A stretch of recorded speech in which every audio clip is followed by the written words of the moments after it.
Très bizarre, mais le Saint-Esprit nous guide. Hein? Le Saint-Esprit nous guide. C'est bizarre que je suis partie dans le livre de Genèse. Je réalisais même pas que j'étais en train de lire le livre de Genèse. Et j'étais en train de prier. Et quand j'ai ouvert ma Bible, j'ai lu les livres de Genèse. C'est trop bizarre. Pas bizarre. Dieu, il sait. Dieu, il travaille mystérieusement. Allons-y. Du coup, on va continuer au verset 1 et 2. Le verset 1 et 2, il parle de la corruption comment sur la terre.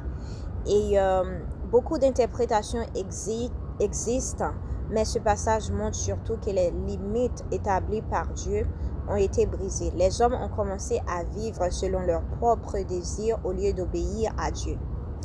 Verset 3, la patience de Dieu a une limite. Je pense on sait ça très bien. Dieu dit que son esprit ne restera pas toujours avec l'homme parce que l'homme est devenu corrompu. Dieu annonce alors que la durée de vie de l'homme serait limitée de 120 ans. Wow! Cela montre que Dieu est patient, mais que le péché ne peut pas continuer éternellement sans jugement. Dieu voulait vraiment que je parle de ça. Parce que je ne savais pas. Hein? Je ne savais pas que notre limite de vivre, c'est 120 ans.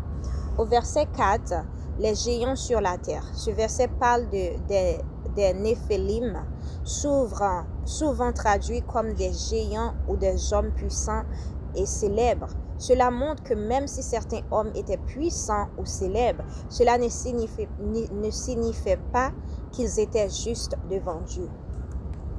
Alors, de verset 5 à 7, la méchanceté de l'humanité. Je vois que la méchanceté des hommes est grande sur la terre et que leurs pensées sont constamment tournées vers le mal. La Bible dit que Dieu fut attristé dans son cœur à cause de la corruption de l'humanité.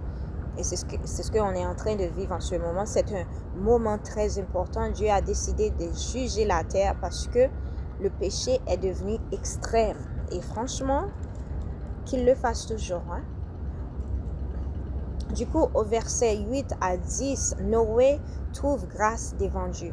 Au milieu d'un monde corrompu, Dieu trouve grâce aux yeux. Noé trouve grâce aux yeux de Dieu. La Bible dit que Noé était juste, intègre, quelqu'un qui marchait avec Dieu. Cela montre que même dans un monde rempli de mal, il est possible de rester fidèle à Dieu. Amen. Le verset 11 à 13, on va